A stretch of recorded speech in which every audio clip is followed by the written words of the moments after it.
This is where the Armstrongs live, 16 miles southeast of Atoka, Oklahoma. They raise sheep and cattle.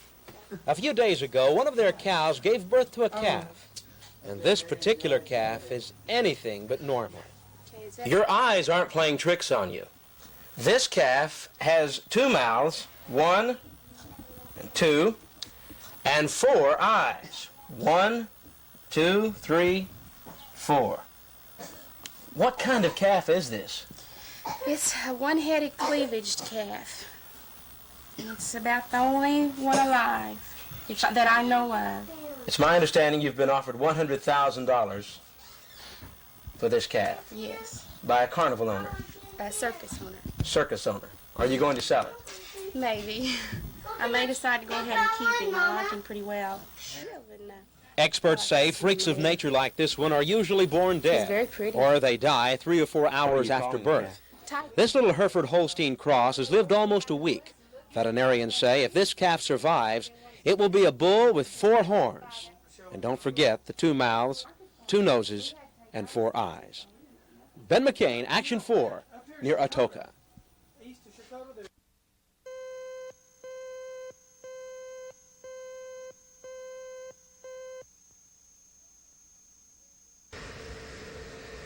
It's a well-known fact that the oil business is a high-risk business, and to get involved is to gamble.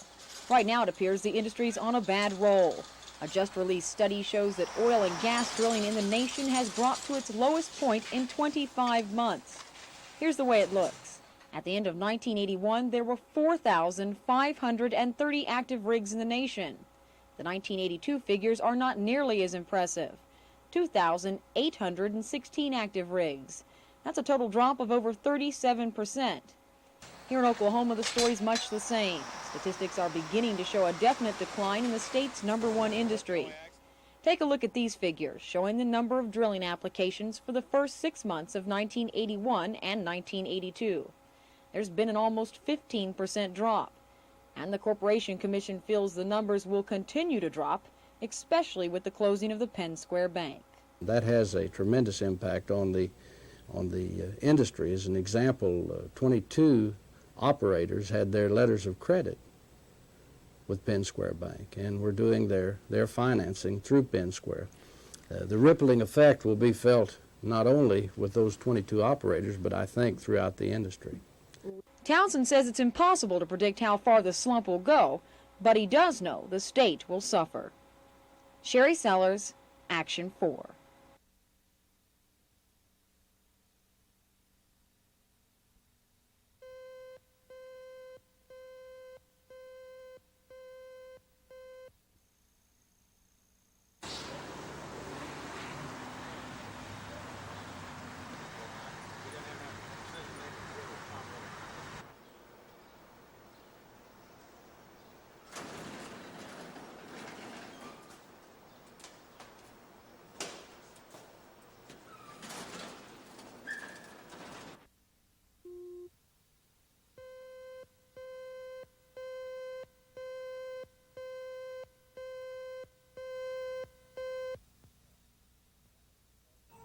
The night was December 12th, 1944, and I can assure you it was cold. The cell had no windows, no window glass, only iron bars covering the window opening. Between the 8 of us, we had 1 blanket to protect us from the cold. We sat in the middle of the room with our shoes off and our socked feet shoved together in the center.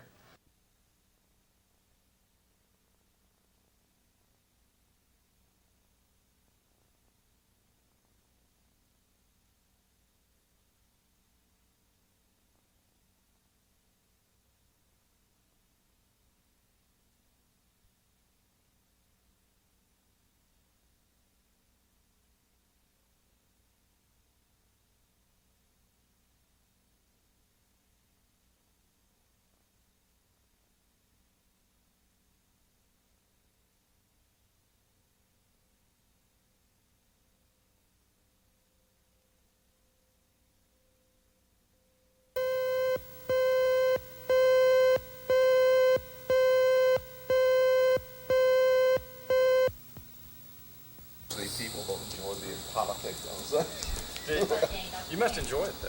I mean, Oh, you know, I like campaigning. I have an appetite for it. Any other legislator personally likes or dislikes Dr. Frank James is not the issue. Get the business transacted that needs to be. It's going to cost some money. Those, I think, the Against an incumbent governor who has the power. The important thing here is that we need to change the process of appropriations. Why are we meeting here in the middle of July trying to resolve this when we should have been from last January going systematically in an organized, timely way and appropriating the amount of money that's certified in the budget?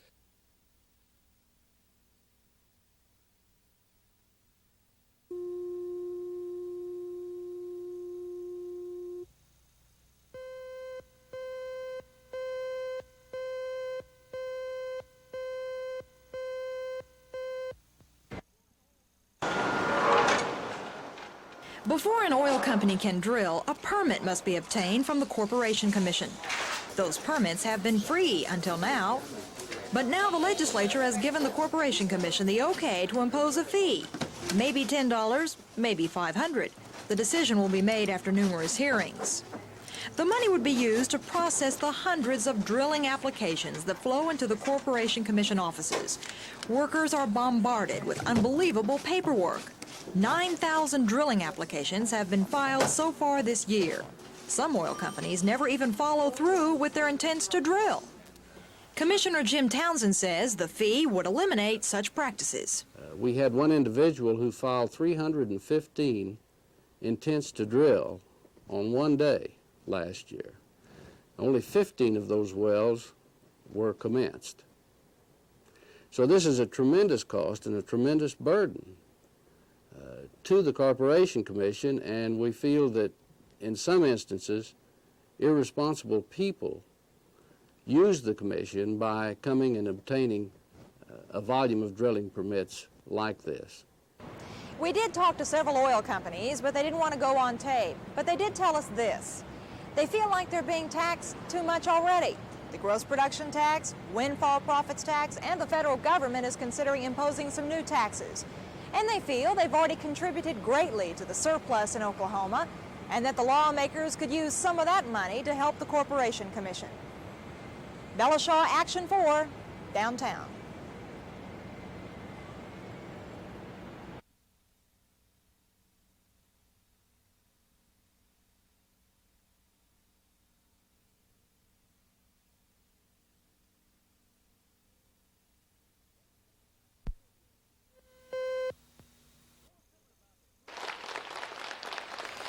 What was different about the school board meeting last night was a show of support from about half of the 300 or so people on hand. Mr. Spence, board members, your support, the silent majority of this community, is here tonight.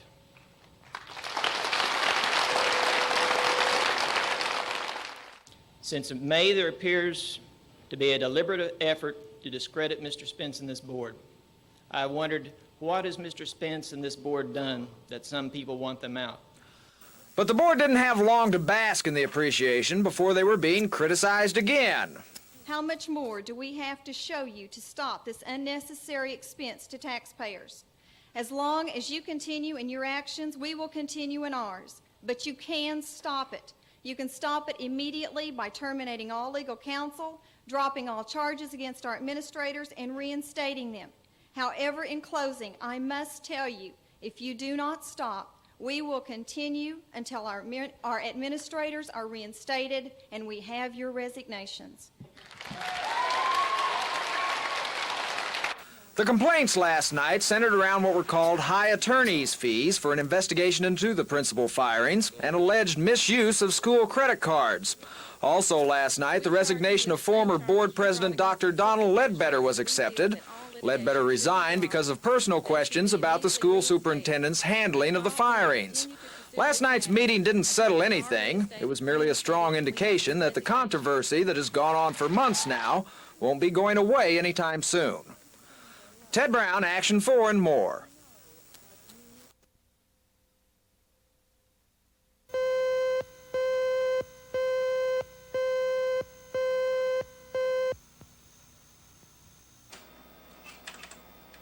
look like the offices of any other oil company, with the secretaries and computers taking care of the details necessary to get a barrel or two out of the ground. But the Clayton Moore Resources Corporation of Norman is different in two ways. One, the men running it are black, unusual in the oil patch. And the other difference is these two black men had trouble getting a loan from Penn Square Bank. Clayton Moore has been in the oil business about 5 years. They started on a shoestring and built up their assets to almost $9 million. Despite that record of success, they say Penn Square officers stalled on a loan. We went to Penn Square last November and told them where we had been and what we were attempting to do. And they, as I indicated earlier, simply delayed and discouraged us. They simply did not want to work with us. But the banks in New York could not understand why. Why won't they work with you? And so we believe that we were being treated differently. That indeed, while my white brothers had an opportunity to get loans, there was a conscientious effort to keep us out of the bank. Of course, it's tough getting former Penn Square Bank officials to comment on this subject, or any other for that matter. Clayton and Moore say they hope that the Penn Square attitude is not indicative of the general Oklahoma banking community. They say they'll find out when they go out and try and get another bank behind their fledgling oil business. Ted Brown, Action 4 in Norman.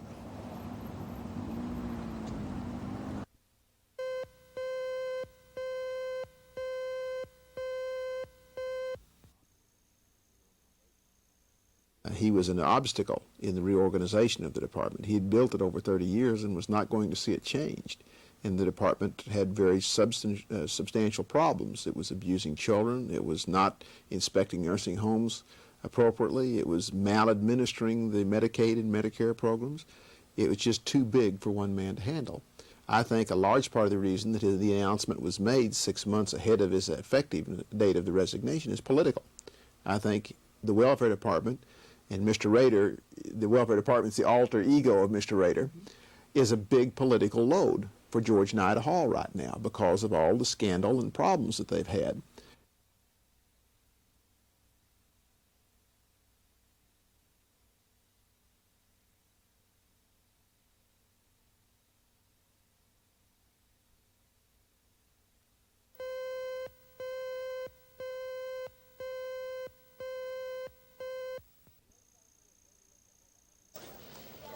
The 8th annual Greater Oklahoma Hunter Jumper Charity Horse Show is a training ground for the Olympics. This is where many inexperienced horses and riders began their show careers. This and about 20 other shows like it are the real training grounds for the Olympics. They're all supported privately. Each individual rider that's here is an amateur, provides his own horse, bears his own expense. And so it is the real spirit of amateurism that is reflected in the Olympic endeavor entirely. Proceeds from this show will benefit the Oklahoma Pediatric Cancer Association and the United States Equestrian Team. 400 competitors from 10 states are involved in this year's show. The action will continue through Sunday. Ben McCain, Action 4, at the State Fairgrounds Arena.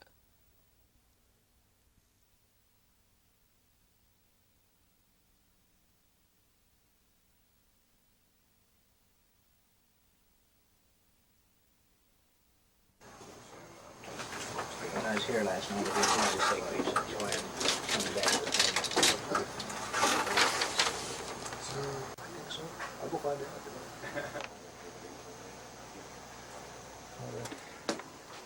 See Garfield. This is a Garfield camera. All right. A geologist works for the state, any agency, highway or anything. He's not going to be transferred to Billings, Montana tomorrow or Timbuktu. He knows his job's going to be out of Oklahoma City, and he's got a lot of stability there.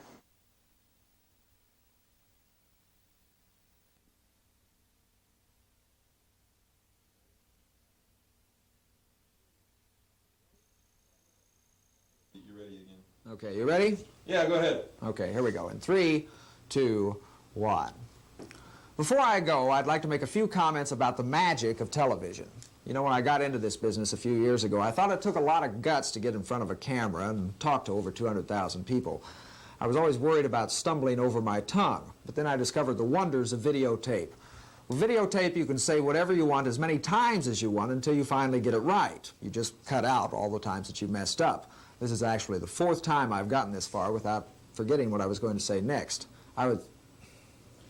Okay, take 5, everybody. We never did get that one right. What bothers me about all this is that you, the viewer, expect us, the TV people, to talk right all the time. You don't expect it of your friends, your neighbors, or your co-workers. You know that people will say, and there'll be long moments of silence while they think of what they're going to say next. It happens in everyday life, and you expect it. But when us, the TV folks, mess up on the air, you get a big kick out of it. Tens of thousands of Americans living abroad are feeling the pinch, but not all of them. George Lewis reports from Japan.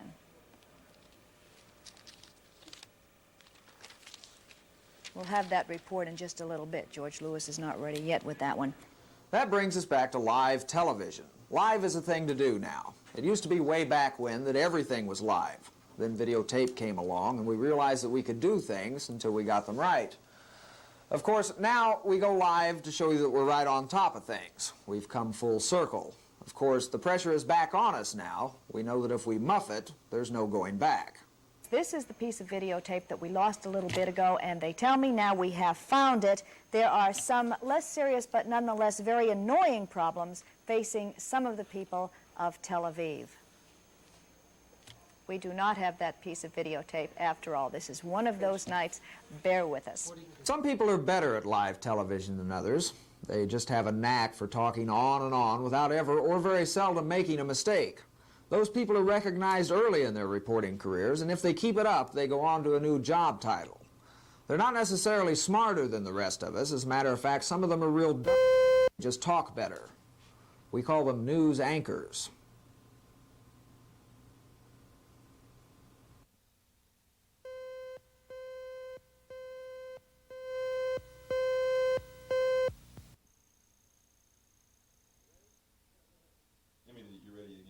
Okay, you ready? Yeah, go ahead. Okay, here we go. In 3, 2, 1. Before I go, I'd like to make a few comments about the magic of television. You know, when I got into this business a few years ago, I thought it took a lot of guts to get in front of a camera and talk to over 200,000 people. I was always worried about stumbling over my tongue, but then I discovered the wonders of videotape. With videotape, you can say whatever you want as many times as you want until you finally get it right. You just cut out all the times that you messed up. This is actually the 4th time I've gotten this far without forgetting what I was going to say next. Okay, take 5, everybody. We never did get that one right. What bothers me about all this is that you, the viewer, expect us, the TV people, to talk right all the time. You don't expect it of your friends, your neighbors, or your co-workers. You know that people will say, and there'll be long moments of silence while they think of what they're going to say next. It happens in everyday life, and you expect it. But when us, the TV folks, mess up on the air, you get a big kick out of it. Tens of thousands of Americans living abroad are feeling the pinch, but not all of them. George Lewis reports from Japan.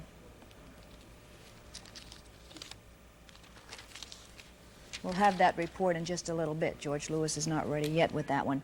That brings us back to live television. Live is a thing to do now. It used to be way back when that everything was live. Then videotape came along, and we realized that we could do things until we got them right. Of course, now we go live to show you that we're right on top of things. We've come full circle. Of course, the pressure is back on us now. We know that if we muff it, there's no going back. This is the piece of videotape that we lost a little bit ago, and they tell me now we have found it. There are some less serious but nonetheless very annoying problems facing some of the people of Tel Aviv. We do not have that piece of videotape after all. This is one of those nights. Bear with us. Some people are better at live television than others. They just have a knack for talking on and on without ever or very seldom making a mistake. Those people are recognized early in their reporting careers, and if they keep it up, they go on to a new job title. They're not necessarily smarter than the rest of us. As a matter of fact, some of them are real they just talk better. We call them news anchors.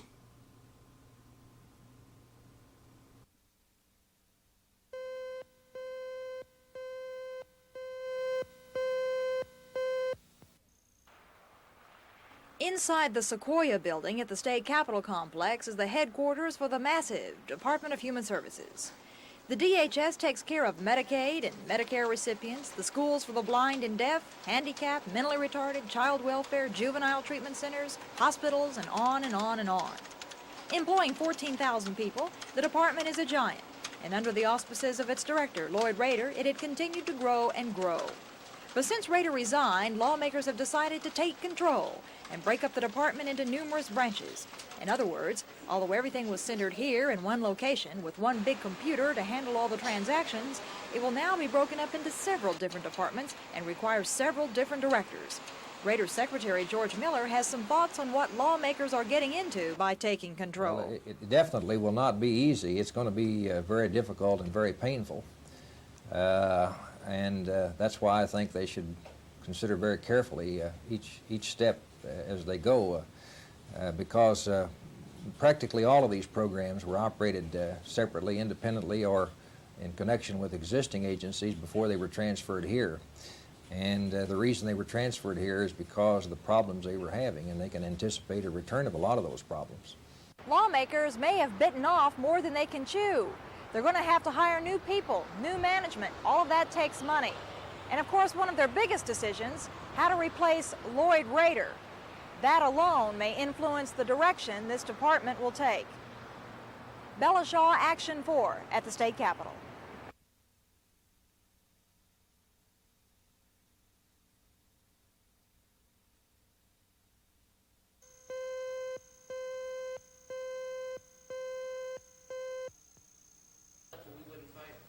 Oklahoma Attorney General Jan Eric Cartwright asked Judge Miracle to prevent the Welfare Department from keeping kids in solitary confinement at the Boley State School. The Attorney General maintains that boys at Boley are punished by being locked up in solitary confinement. A recently passed state law expressly prohibits the use of solitary confinement for punishment purposes at state-run juvenile institutions.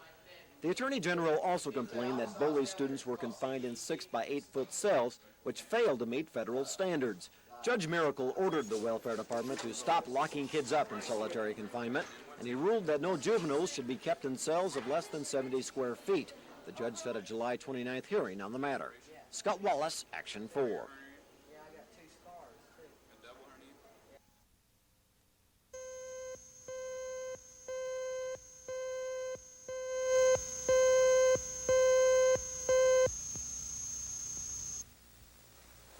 We're ready. Good to see you.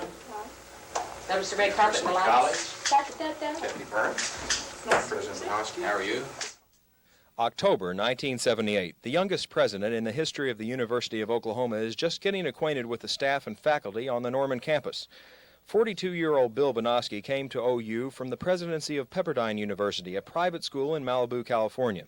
This was Banowsky's first job at a state institution, and he told me almost 4 years ago his hopes and dreams to make OU one of the nation's great universities. Most of those goals were long-time goals, and I asked Banowsky how long he intended to stay at the University of Oklahoma. Are you going to be at the University of Oklahoma for a long time?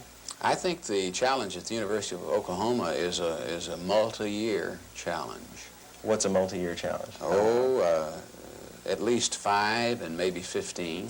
You know, I haven't thought of that. It's the first time I've said it. But, for instance, I would like for us to be in the Association of American Universities by the time we celebrate the 100th anniversary of the University of Oklahoma. That'll be a very high challenge to achieve academically. That comes in 1990. It's 12 years away. I'm thinking in those terms. But this afternoon, only 4 years after this interview, Bill Banowsky called Governor Nye and resigned. There have been no official statements why he quit sooner than he and most others thought he would. But there have been recent criticisms about his fundraising practices for the OU Energy Center. Banowsky has reportedly said in recent months that he has been offered several other jobs. He hasn't said where he's going yet, but one thing is certain, OU needs a new president. Steve Newman, Action 4.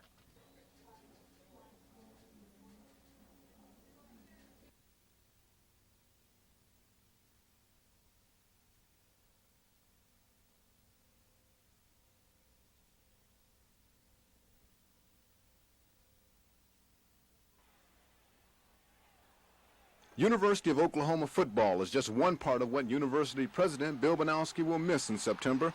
But he says no matter where he goes, he'll still sing Boomer Sooner. Dr. Banowsky will be leaving OU on his way to Los Angeles, serving as that city's first Chamber of Commerce president. He says his 4 years at this campus have been a good experience. Dr. Banowsky adds he has especially enjoyed working with the university's faculty and the OU Board of Regents. At a news conference, the OU president regrets having to leave, but he's ready for a different challenge. He compares his life to a book with many chapters. So I believe life ought to be lived in chapters. We had a wonderful chapter in the ministry. We had a wonderful Pepperdine University chapter. But Gay knows that I mean this sincerely. We have never had a chapter where there was as much love, as much support, as little criticism, and as much joy as the Oklahoma chapter. And it gives us terrific gratification to know that these years are a part of our lives. Dr. Banowsky says he only wishes he could have been university president when the proposed Energy Center building is completed. He feels confident enough money will be raised to make the center a reality. As for who may be the next university president, Dr. Banowsky won't make any recommendations. That tough job will be left up to the Board of Regents. Ed Stewart, Action 4.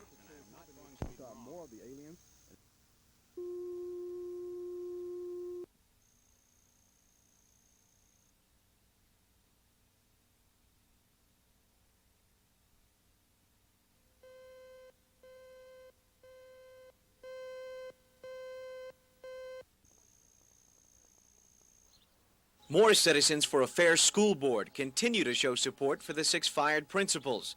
Today, the group held a garage sale to raise money for the legal expenses incurred in the fight to clear the administrators. The 6 men are accused of falsifying meal claims on travel vouchers and lying in a subsequent investigation. But the legal process is a costly one, and the support group hopes to raise enough money to at least put a dent in some of the attorney fees.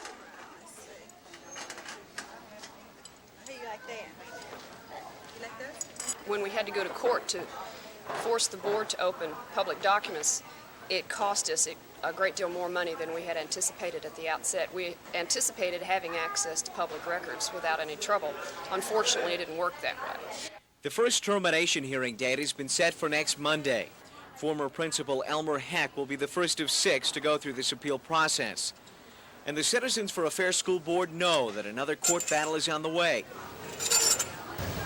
That's why they've also planned on another fundraiser. In more, Kurt Autry, Action 4.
You got to take a picture of the guy with the toys.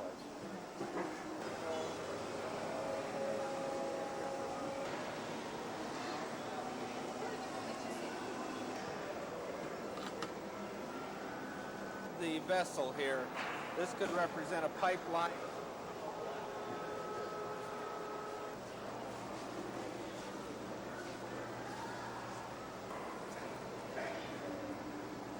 Just let off of the line you're taking them in with. It opens up, you take them out. Of course, U.S. Army, everybody's interested in it. But it is a fine device. And just for the body, and I have another one for the smaller weight, like children, so you drop the children. You have to do it this way because you got different.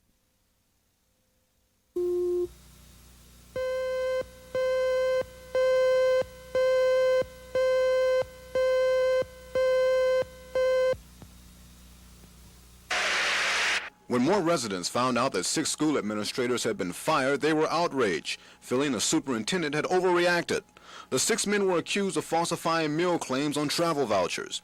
They were also charged with lying about the vouchers later during an investigation. Although technically dismissed, the administrators are still receiving full pay until the results of their hearings are decided. Elmer Heck, a Moore Elementary School principal, was the first to have a hearing on the matter. Heck admitted to changing the date on a travel voucher after attending a convention earlier this year.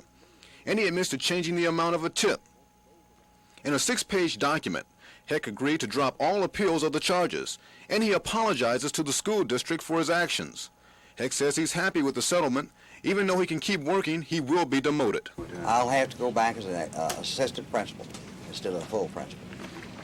I don't like that part, but if I can settle something and get back teaching and work with kids, that's what I want to try to do. It's costing me and it costs the taxpayers, which I am a taxpayer, they're also money, and I think it can be spent a lot better other ways than trying to be them in legal battles. Attorneys for the Moore School District say a quick settlement was best for both sides. This would have been a very long and very complicated trial, and the interests of the district were well served by this agreement. And I think Mr. Heck was treated very fairly. The Moore School Board will make the final decision on whether or not the agreement is acceptable.